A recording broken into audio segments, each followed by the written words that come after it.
Hello everyone, आप लोग का स्वागत है मेरे यूट्यूब चैनल में। आज लेक्चर नंबर 11 कंटिन्यू करेंगे। इससे पहले हमने जुलाई ऑनवर्ड सारे करंट अफेयर कवर कर दिए। आज फरवरी 2026 के करंट अफेयर कवर करेंगे और ये इंटरनेशनल रिलेशन के है। इसके बाद हम सारे सब्जेक्ट के लिए वापस फिर से आएंगे। तो जो पहली बार वीडियो देख रहे हैं उस प्लेलिस्ट को सेव कर लेना। इसी के अंदर इकोनॉमिक सर्वे, बजट, सेंसस और साथ में करंट अफेयर भी कवर कर रहे हैं, जो एच के लिए भी रेलिवेंट है और HP लाइट एग्जामिनेशन के लिए भी बहुत ज़्यादा रेलिवेंट है।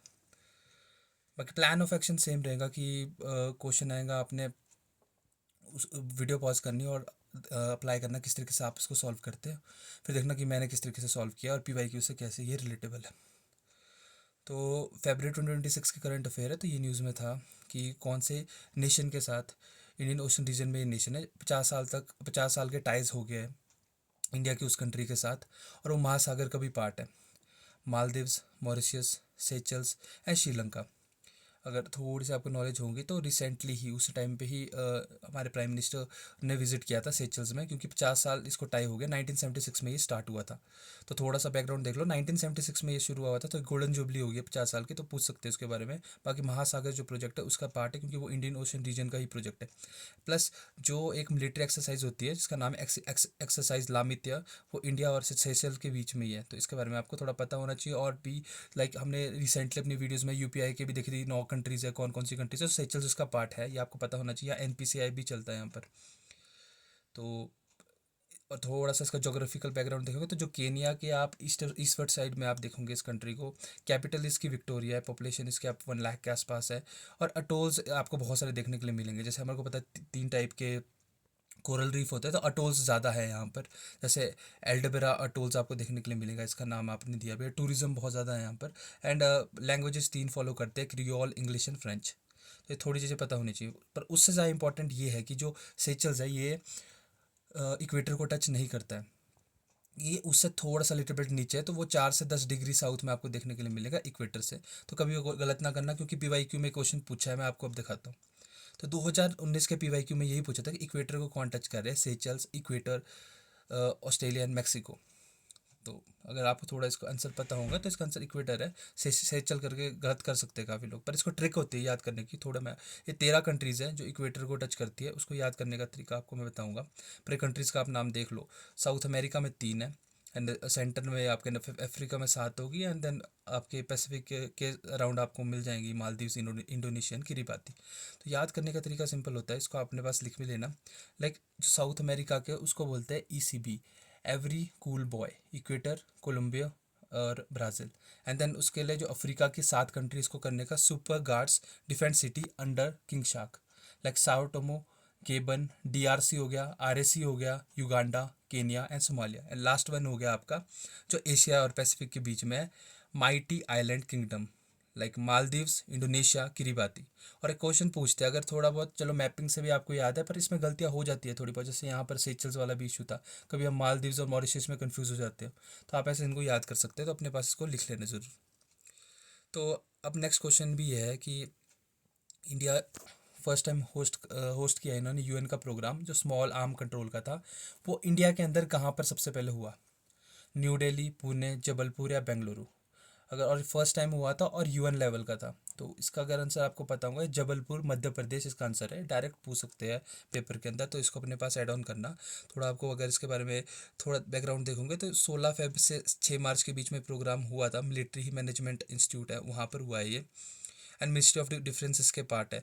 अगर आप देखोगे जो डिस्कशन है वो स्मॉल आर्म पिस्टल वगैरह है, उसके ऊपर डिस्कशन है कि जो इलीगल बिना कर लाइसेंस करके देते हैं, तो उसके ऊपर कैसे इंप्रूवमेंट कर सकते हैं, उनको कैसे किस तरीके से पकड़ सकते हैं। तो उसके ऊपर बहुत ज़्यादा इन्होंने नई चीज़ स्टार्ट की, जिसका नाम रखा है इन्होंने इंटरनेशनल ट्रेसिंग इंस्ट्रूमेंट। इसके हेल्प से ट्रेस करेंगे अगर इनको कहीं लगता है कि किसी जिसका लीगली जिसके पास है नहीं आर्म्स, तो वहाँ उसको कैप्चर कर सकते हैं। तो थोड़ी बहुत चीज़ें आपको पता होनी चाहिए। बाकी जबलपुर मध्य प्रदेश में हुआ है।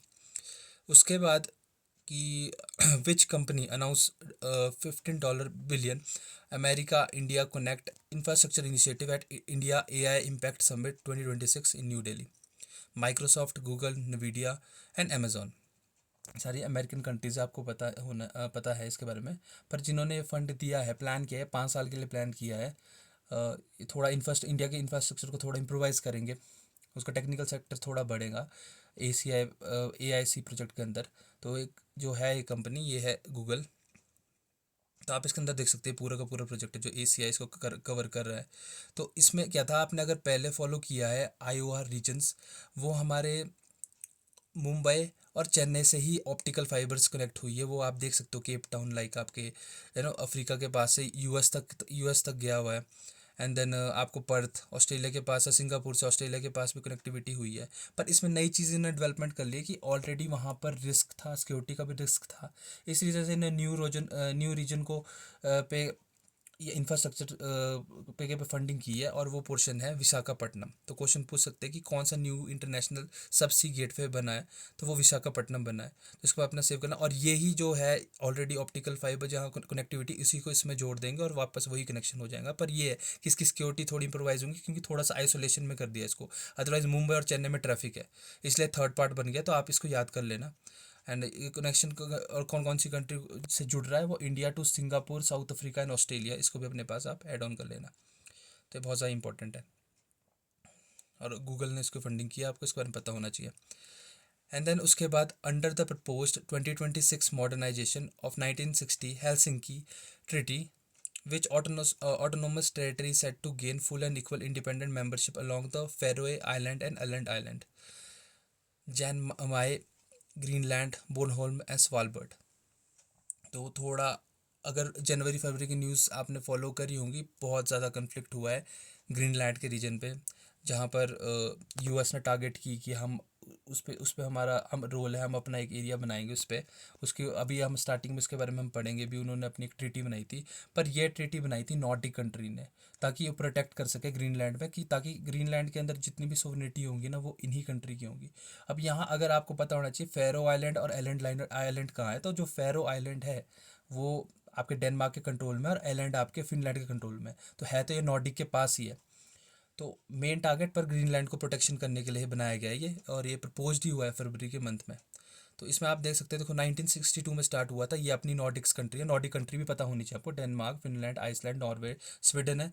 प्लस इसमें देखो Faroe island and Aland island भी, और ग्रीनलैंड भी इसको इसमें जोड़ के रखा, ताकि इसकी एक काउंसिल ऑफ मिनिस्टर टीम बनेगी, जॉइंट कमीशन टीम बनेगी, जो इसकी पूरी प्रोटेक्शन करके रखेंगे, ताकि कोई और इस पर अपना कंट्रोल ना रख पाए। तो पता होना चाहिए हेलसिंकी ट्रीटी ग्रीनलैंड के लिए है, और इसमें नॉर्डिक कंट्री का ही कंट्रोल है, उसके लिए इन लोगों ने इसको स्टार्ट किया हुआ, और 1962 में स्टार्ट हो गई थी, अब बहुत ज़्यादा कंट्रोल किया है। तो इसको अपने पास सेव कर लेना ज़रूर। एंड देन उसके बाद बहुत इंपॉर्टेंट है कि joint venture of production of hammer, high agile modular munition extended range, जो प्रिसीजन गाइडिंग व्हीकल है, इंडिया ने बनाई है भेल के साथ। कौन सी कंपनी के साथ कोएड किया है और बनाया है इसको, तो अगर थोड़ा पता होगा इसके बारे में, तो फ्रांस के साथ ही किया है। हैमर का नाम आया था, मैच द फॉलोइंग में भी पूछ सकते हैं। तो जो सैफरन इलेक्ट्रॉनिक्स एंड डिफेंस है, उनके साथ भेल ने प्रोजेक्ट बना रहे हैं हैमर का, और प्रिसीजन गाइडेड मिसाइल बन रही है ये। तो इसके बारे में अपना आप देख सकते हो कि 50-50 कंट्रीब्यूशन भी होगा। और ये एक जो इनकी एग्रीमेंट भी साइन हुई है अभी 2026 में, तो 10 साल के लिए होगी है। तो ये पूरा प्रोजेक्ट चलेगा। इसके अलावा एक नई चीज़ ये होगी कि अब DRDO का ऑफिस पेरिस में भी खुलेगा, तो उसको भी आप ऐड ऑन कर सकते हैं उसमें। एंड क्या क्या एक्सरसाइजेस होती है, तो ये पता होना चाहिए आपको, लाइक शक्ति, वरुण, गरुड़ा, ये तरंग शक्ति, मिलान, ये सारी की सारी इंडिया फ्रांस के बीच में होती है। तो इसके बारे में आपको पता होना चाहिए। थोड़ा सा कन्फ्यूजन क्यों होती है, अगर गरुदा अलग से है, शक्ति अलग से है, तब तो वो फ्रांस के साथ है। पर अगर गरुदा शक्ति एक साथ होगी ना, तो वो इंडोनेशिया की होंगी। तो ये ट्रिक पता होना चाहिए, गलती कर सकते हैं इसमें आप। तो फिर नेक्स्ट आप देख सकते हैं, देखो 2021 में मैच द फॉलोइंग पूछा था, ये तो ऑलरेडी डिस्कस भी किया पिछली वीडियो में, फिर से क्वेश्चन आ गया था। युद्ध आपकी US के साथ है, गरुदा, अब देखो गरुदा फ्रांस के साथ है। अगर गरुदा शक्ति होती तो इंडोनेशिया होता आंसर इसका। फिर बोंगो तो हमारा बांग्लादेश, एंड दस्टिंग आपका उज्बेकिस्तान। तो ये ऐसे ऐसे क्वेश्चन डायरेक्ट पूछ लेते हैं। तो जो जो लेटेस्ट एक्सरसाइज हुई है, तो मैच द फॉलोइंग आ सकता है इसमें। अब नेक्स्ट क्वेश्चन देखो आप, in February 2026 India sign expanded it diplomatic technology and economic engagement under in CSP during high level bilateral summit with which nation, Malaysia, Brazil, Japan and Germany. तो अगर आपने follow किया होगा फरवरी में, मैंने ऑलरेडी अपनी फर्स्ट वीडियो में discuss किया था एशियन की पूरी स्टार्टिंग की, कैसे बैंकॉक डिक्लेरेशन शुरू हुई थी। और अभी पता है हमारे को मनीला में है, पर मनीला से पहले अगर आपको थोड़ा इसकी नॉलेज होगी, ये मलेशिया में कराई इस टाइम पे, और इस टाइम पे ही प्राइम मिनिस्टर भी विजिट किए थे। तो इस टाइम पे CSP भी स्टार्ट हुई है, और ये मलेशिया के साथ हुई है। तो हाई लेवल मीटिंग हुई थी इंडिया और मलेशिया के बीच में। उन्होंने बल्कि सपोर्ट भी किया इस चीज़ के लिए, जिसके लिए आपने अगर देखा है G7 कंट्री ने भी बहुत ज़्यादा सपोर्ट किया है। UNSC के मेंबर बनाने की बात कर रहे हैं, जो 5 परमानेंट मेंबर है ना, उसके लिए उन्होंने बोला कि एटलीस्ट 10 मेंबर होने चाहिए, जिसमें इंडिया का तो परमानेंट रोल होना चाहिए, क्योंकि ऑलरेडी इंडिया की पॉपुलेशन इतनी है और इंडिया का रोल बहुत ज़्यादा है। एंड मलेशिया ने भी इसका सपोर्ट किया है कि इंडिया भी UNSC का परमानेंट मेंबर बनना चाहिए। एंड तब ये आप देख सकते हैं थोड़ी बायलैटरल कनेक्शन बहुत है। और सबसे बड़ी बात है कि जो एशियन है, एशियन में थर्ड लार्जेस्ट ट्रेड होती है मलेशिया से। NPCI यहाँ चलता है, पेनेट यहाँ चलता है। हाँ, जो हमने क्वेश्चन पढ़ा था UPI 9 कंट्री, उसमें ये है नहीं, तो गलती से इसको ऐड ऑन ना कर देना। सेचल थी पर ये नहीं है। और लेटेस्ट कतर ऐड हुई है उसमें, वो हमने ऑलरेडी डिस्कस किया। बाकी दूसरी और चीज़ भी इंपॉर्टेंट है, हिस्टोरिकल बैकग्राउंड भी है। अगर हम थोड़ी सी हिस्ट्री फॉलो की होंगी तो हमारे को पता है जो छोला किंगडम को हम फॉलो कर रहे थे, और जो राजा था उनने कन्क्वर कर लिया था वो पोर्शन, और इसके बाद इतने ज़्यादा कन्क्वर किया था कि मलेशिया तक, वो रीजन तक कवर किया। और इस वजह से रीजनल इशू ये हो गया कि वहाँ पर आपको 45 to 50% लोग ये मिलेंगे जो तमिल लैंग्वेज को, तमिल कल्चर को फॉलो करते हैं। बाकी HL का रीजनल ऑफिस भी मलेशिया में ही है, और इसको लिविंग ब्रिज बोलते हैं। तो आपको पता होना चाहिए। हमारे एक्सरसाइज भी होती है, तो हरमाऊ शक्ति भी इंडिया मलेशिया की है। समुद्र लक्ष्मण भी इंडिया और मलेशिया की है। उदारा शक्ति भी इनकी है। तो आपको पता होना है, स्टेट एंड मलक्का भी यहीं पर इसके पास ही है, तो आपको थोड़ा मैपिंग का भी पता होना चाहिए। तो बहुत इंपॉर्टेंट पार्ट है। अब ये भी बहुत बड़ा कन्फ्लिक्ट है, अभी का नहीं है, इसको 2-3 साल हो गए और ये कन्फ्लिक्ट चल रहा है कि जो चैगोस आर्किपेलागो है वो कहाँ पर लोकेटेड है। Pacific Ocean, Atlantic Ocean, Indian Ocean, Caribbean Sea के आसपास है, कहाँ पर है। तो ये आपको थोड़ा कन्फ्लिक्ट पता होगा, क्योंकि ये बहुत हिस्टोरिकल बैकग्राउंड है, वो बल्कि मैं भी डिस्कस भी करूँगा। पर ये रीजन पैसिफिक ओशन में है, तो थोड़ा सा हिस्टोरिकल बैकग्राउंड देखो इसका आप। 1965 से पहले ये पोर्शन इन मॉरिशस के पास था। पर उसका जो वॉर हुई थी तब यूके ने इस पर कंट्रोल कर दिया था। तो यूके ने अपना कंट्रोल बन के बाइट बनाया, जिसमें बोला ब्रिटिश इंडिया इंडियन ओशन पे कंट्रोल करने के लिए इनने इसको स्टार्ट किया था। फिर जाके अगर उसके बाद देखोगे तो 1967 में यूके यूएस ने अपना टाई स्टार्ट किया, और वहाँ पर जो जगह थी डिएगो गार्बा, वहाँ पर इन्होंने अपना मिलिट्री कैंप स्टार्ट किया, मिलिट्री बेस वहाँ पर बनाया। अगर उस टाइम पे अगर आपने फॉलो किया होगा तो कोल्ड वॉर हुई थी 1962 ऑनवर्ड देखा था, और बाद में हमने देखा USSR कैसे टूटा था। तो वहाँ से ही इन्होंने बहुत चीज़ें कंट्रोल करी थी इस पोर्शन से। तो बहुत ज़्यादा मिलिट्री रीजन है ये डिएगो गार्सिया इनका। तो इसके ऊपर बहुत इंपॉर्टेंट रहा, पर बाद में जाके लोगों ने क्रिटिसाइज़ किया गया है। मॉरिशस ICG के पास भी की थी कि हमारा एरिया इन्होंने कैप्चर किया है, क्योंकि ये यूके के कंट्रोल में नहीं है। और UN GA असेंबली में भी क्वेश्चनिंग करी थी इसके बारे में। और ये कन्फ्लिक्ट चला है, अभी भी कन्फ्लिक्ट बहुत लंबा चला था इसका। पर एक चीज़ इम्प्रोवाइज़ हुई है, जैसे ये कन्फ्लिक्ट अभी हुआ था, ये रिसेंटली फरवरी में एक एग्रीमेंट साइन हो गया है यूके और मॉरिशस का। उसमें क्लियरली ये डिसाइड हुआ है कि जो ये पोर्शन है ये मॉरिशस का ही सोवरेन है ये। तो इसमें ये चीज़ है कि वो उनके साथ साइन करेंगे, और उनको यूके को देंगे अलाउ करके, आप 99 साल तक यहाँ पर आप उनको उसका रेंट पे करते रहो, और यहाँ अपना कंट्रोल मतलब ऐसे कंटिन्यू कर सकते हो। तो ये आपको थोड़ा आइडिया होना चाहिए इसके बारे में, क्योंकि ये है पैसिफिक रीजन में ये थोड़ा सा। तो ये देखो ना, फरवरी में यूके मॉरिशस एग्रीमेंट साइन हो गई थी, और रिकॉग्नाइज मॉरिशस के लिए ही किया गया है। और डियोगो गार्सिया जो सबसे इंपॉर्टेंट पार्ट है, जहाँ इनकी मिलिट्री कैंप है, तो अब पर उन्होंने ये दे दिया कि ऑथराइज कर लिया कि यूके यहाँ पर कंटिन्यू कर सकती है, पर उनको पे करना पड़ेगा 1999 ईयर के लिए। वो अभी तक अलाउ करा है इसको। तो ये बहुत इंपॉर्टेंट रीजन है, बहुत लंबा कन्फ्लिक्ट था जो अब जाके कंप्लीट हुआ है। तो देखो, एक और मैप कैसे क्लास डिफरेंट करेंगे, पर ये बहुत इंपॉर्टेंट है, न्यूज़ में रहता है, तो थोड़ा पता होना चाहिए कि जो रफ़ा बॉर्डर क्रॉसिंग है वो कहाँ पर है। Egypt, Gaza, Israel, Jordan, Syria, Lebanon, और इजिप्ट और इसराइल के बीच में। तो इसके बारे में थोड़ा पता होगा आपको, इजिप्ट और गाज़ा के बीच में कनेक्शन है, और ये न्यूज़ में था फरवरी के मंथ में। उसका रीज़न बताता हूँ आपको यहाँ पर। रीज़न ये है कि अब ये ओपन कर दिया है रीजन थोड़े टाइम के लिए, लोगों के लिए, थोड़े मेडिकल फैसिलिटी के लिए, कि किसी ने हॉस्पिटल फैसिलिटी के लिए वहाँ से इजिप्ट के लिए जाना, और इजिप्ट से इसराइल के लिए आना होगा, मतलब इसके गाज़ा स्ट्रिप के पास, तो उसलिए उसको अलाउ करा इन लोगों ने। तो इसलिए ये पॉइंट बहुत इंपॉर्टेंट है, पता होना चाहिए।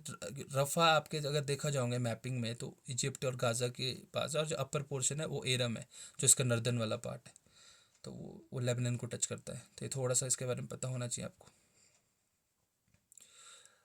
तो अगर आप नेक्स्ट पोर्शन देखोगे तो यहाँ पर इसराइल को कौन कौन सी कंट्री टच करती है, तो पता होना चाहिए। इसराइल को आपके लेबनान नॉर्थ में है, सीरिया नॉर्थ ईस्ट में है, जॉर्डन ईस्ट में है, एंड इजिप्ट साउथ वेस्ट में है।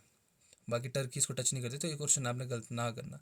तो इससे रिलेटेड मैंने तब नेक्स्ट क्वेश्चन भी ये दिया, क्योंकि ये तो बहुत ज़्यादा इंपॉर्टेंट रहा है न्यूज़ में। हमने इसके ऑपरेशन के बारे में डिस्कस किया था 3 लेक्चर पहले।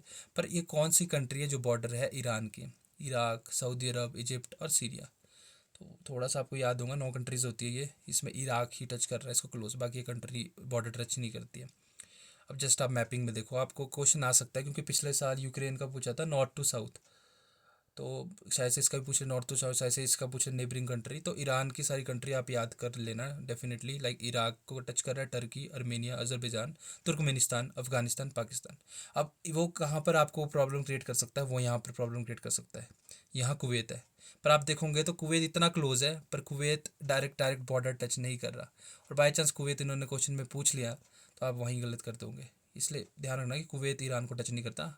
सी बॉर्डर बोल सकते हैं, पर नॉट लैंड बॉर्डर बिल्कुल नहीं है। तो इसको याद रखना, आप मैपिंग कई बार पूछ लेते हैं इसके ऊपर क्वेश्चन। अब मिलिट्री एक्सरसाइज जो लास्ट में फिर से बहुत इंपॉर्टेंट, क्योंकि बहुत सारी होती है एक महीने में भी। तो समुद्र शक्ति जिमैक्स एक्सरसाइज ओशंस का है, किन किन के बीच में हुई है? तो समुद्र शक्ति अगर देखोगे आप तो इंडिया इंडोनेशिया का है, जिमैक्स इंडिया जापान का, एक्सरसाइज ओशंस का है, इंडिया ग्रीस के बीच में हुआ है, और ये फरवरी के मंथ में ही हुए हैं। तो आपको नाम इनके पता होना चाहिए। तो थोड़ा देखोगे आप, समुद्र शक्ति है तो इंडोनेशिया के बीच, इंडिया इंडोनेशिया में, पर विशाखापट्टनम में हुआ है प्रोग्राम। एंड जिमैक्स जापान है, ये जापान में ही किया गया है, इंडिया जापान का। And ocean sky India Indian navy के साथ था, ये अपना स्पेन में करा गया, कैनरी आइलैंड के पास। कैनरी आइलैंड आपको अगर याद होगा तो last time match the following में पूछा था, तो ये पॉइंट पता होना चाहिए आपको। अब कुछ इंपॉर्टेंट पॉइंट है जो सारे इन 10 क्वेश्चन में कवर नहीं हुए, पर ये आपको पता होना चाहिए, क्योंकि ये न्यूज़ के पार्ट थे और फरवरी में कहीं ना कहीं थे, काफ़ी ज़्यादा रहे हैं न्यूज़ में। तो सबसे पहले तो ये है कि जो सुप्रीम कोर्ट ने फ़ाइन इम्पोज किया है जो यूएस के ऊपर की, जो फॉसिल फ्यूल प्रोडक्शन है उन लोगों ने बहुत ज़्यादा इंक्रीज़ कर लिया, इंडस्ट्री का बहुत ज़्यादा इंक्रीज़ करके बहुत ज़्यादा पॉल्यूशन इंक्रीज़ हो रहा है, उस वजह से ग्रीन हाउस गैस को और प्रमोट करेंगे और प्रॉब्लम क्रिएट होगी। और इसी रीज़न से फ़ाइन इम्पोज किया है, क्योंकि आपने नोटिस किया होगा जितनी भी हेल्थ से रिलेटेड ऑर्गेनाइजेशन थी, और थोड़ा जहाँ ग्रीन हाउस गैसेस की बात कर रहे हैं, तो यूएस ने वहाँ से साइड लाइन करी है, उन्होंने छोड़ दिया है या उसमें पार्टिसिपेट नहीं करते। तो ये आपको पता होना चाहिए कि यूएस का रोल सबसे कम ही है, और सबसे ज़्यादा प्रोड्यूस यूएस चाइना ही करता है। बाकी नाटो ने आर्टिक सेंटर स्टार्ट की ग्रीनलैंड प्रोटेक्शन के लिए। अब देखो आप, दूसरा एंड था, अभी हमने देखी जो नॉर्डिक कंट्री ने शुरू की थी हेलसिंकी ट्रीटी, तो उसके ही अल्टरनेटिव उसके सामने कन्फ्लिक्ट में आर्टिक सेंटर बना ली उन लोगों ने प्रोटेक्शन के लिए, कि नहीं इधर तो हमारा रोल है। तो ये पता होना चाहिए, तो आर्टिक सेंटर नाटो ने शुरू करी। फिर तकेशिमा डोगडो आइलैंड कन्फ्लिक्ट चल रहा है बहुत ज़्यादा, ये उस टाइम पे भी चला, उन लोगों ने टकेशिमा डे भी मनाया। तो साउथ कोरिया और जापान में रहता है, क्योंकि एक पोर्शन साउथ कोरिया में, एक पोर्शन जापान में, तो पता होना चाहिए रीजन कहाँ पर है। बाकी फ्री ट्रेडिंग एग्रीमेंट तो अभी हमने बहुत सारे देखे, अगर फर्स्ट लेक्चर हो, सेकंड लेक्चर हो, कितने सारे हमने देखे। ओमान का हो गया, यूके का हो गया, यूएस का हो गया, तो एक और भी अप्रूव्ड हो गया इंडिया जीसीसी का। अब देखो जीसीसी तो मैंने बहुत अच्छा डिस्कस किया था आपसे, 6 कंट्री होती है, कौन कौन सी कंट्री होती है, और पीवाईक्यू भी दिखाए थे। तो ये भी आप क्वेश्चन फिर से आ सकता है, अप्रूव हो गया, ये फरवरी के मंथ में हुआ है। अब मैंने ये भी डिस्कस किया था एक लेक्चर में, अगर ओटावा कन्वेंशन याद होगा आपको, 1997 में शुरू हुआ था, माइन बैंड ट्रीटी। यूक्रेन ने उसको उस टाइम छोड़ दिया था, मैंने बताया था। यूक्रेन के बाद अब पोलैंड ने भी इसको छोड़ दिया, वो भी अब इसका पार्ट नहीं है। एंड देन आफ्टरवर्ड देखो तो यूएस बांग्लादेश ट्रेड की वजह से थोड़ी प्रॉब्लम क्रिएट हुई इंडिया के लिए, टेक्सटाइल इंडस्ट्री के लिए प्रॉब्लम है, क्योंकि उन्होंने वो फ्री ट्रेडिंग दे दी। तो पहले इंडिया का जाता था वहाँ पर, उनको फ्री ट्रेडिंग करके इंडिया की पूरी मार्केट डाउन होगी। तो थोड़ा सा पता होना चाहिए, टेक्सटाइल का ज़्यादा रोल अब बांग्लादेश का है। एंड देन ये तो ऑलरेडी डिस्कस किया था, किम्बले प्रोसेस मतलब डायमंड के ऊपर इंडिया ही होस्ट करेंगे। एंड देन जुलाई चार्टर की बात करी है बांग्लादेश के लोगों ने, कि फ्री एंड फेयर इलेक्शन होनी चाहिए वहाँ पर, क्योंकि जो बीएनपी नई पार्टी है उसके लिए कहा गया है यहाँ पे। बाकी डीआरडीओ और रॉलरेस के बीच में टर्बाइन गैस प्रपोजन टेक्नोलॉजी का एमओयू साइन हुआ है। Bharat dynamic limited and UK के बीच एयर टू एयर मिसाइल आश्रम नाम है, ये प्रोजेक्ट बना रहे, तो पूछ सकते हैं। अब एक्सरसाइज कौन कौन भी हुई थी, वो इंडिया और यूके के बीच में होती, कौन कौन, याद रख लेना आप। फिर नेटपोल रैक्स एक्स, ये चेन्नई में हुई है कॉन्फ्रेंस, और ये मरीन ऑयल पॉल्यूशन के ऊपर थी, तो इसके ऊपर पूछ सकते हैं। ऑपरेशन H6, तो इसमें थोड़ा सा इंटरपोल का मतलब इस तरीके से कनेक्शन बनाया कि अगर इंटरनेशनल केसेस है तो उसकी इन्वेस्टिगेशन आप सीबीआई और एफबीआई मिलके कर सकती है। अगर एफबीआई थोड़ा अप्रोच करेंगे तो इंडिया के अंदर तो वहाँ कर सकती है। एक सिलीगुरु केस था, वो जर्मन कि लोगों ने बहुत बड़ा वहाँ पर मतलब स्मगलिंग कर रहे थे, वो चीज़ें उन लोगों ने कवर की with the help of this project. तो इस बारे में थोड़ा पता होना चाहिए। बाकी ऑपरेशन आगात, ये भी दिल्ली पुलिस ने स्टार्ट किया हुआ है, इसमें डिसमेंटल करने जो ऑर्गेनाइज क्राइम होते हैं। ये थोड़ा बहुत न्यूज़ में था, पर तो आपको पता होना चाहिए। अपने नोट्स ज़्यादा से ज़्यादा रिवाइज करना, आपको चीज़ें बहुत हेल्प होंगी। बाकी संडे को जो टेस्ट होगा इनमें से ही क्वेश्चन आने वाले, तो और ज़्यादा रिवीजन होगा आपके लिए। पर इसको ज़्यादा से ज़्यादा रिवाइज ज़रूर करना और वैल्यूडेशन करते रहो आप इसमें। तो इतना ही था ये लेक्चर, पर बहुत इंपॉर्टेंट रह गया है। मैंने थोड़ा वीडियो स्लो इसलिए बोला, मेरे को बहुत सारे बच्चों ने रिकमेंड किया था कि मैं बहुत ज़्यादा स्पीड में पढ़ाता हूँ, इसलिए मैं थोड़ा स्लो रखा। पर मैंने बहुत इंपॉर्टेंट पार्ट डिस्कस कर दिया इसमें, क्योंकि फरवरी के लिए बहुत important international relation, international security, ये चीज़ें कवर हो रही है। हम बाद में सारे जीएस टॉपिक भी कवर करेंगे, पर अभी के लिए ये स्टार्टिंग बहुत इंपॉर्टेंट है, क्योंकि बहुत हाई हील टॉपिक्स होते हैं। यहाँ से 4 से 5 करंट अफेयर देखने के लिए मिले हैं। तो डेली 10 MCQ प्रैक्टिस कर रहे हैं, टेलीग्राम चैनल में ज्वाइन कर लेना। और 25 MCQ का भी जो गूगल फॉर्म आएगा, टेस्ट होगा, वो भी इसी टेलीग्राम चैनल में होगा, तो इसको फॉलो ज़रूर कर लेना। बाकी चैनल को like, share and subscribe. Thank you so much.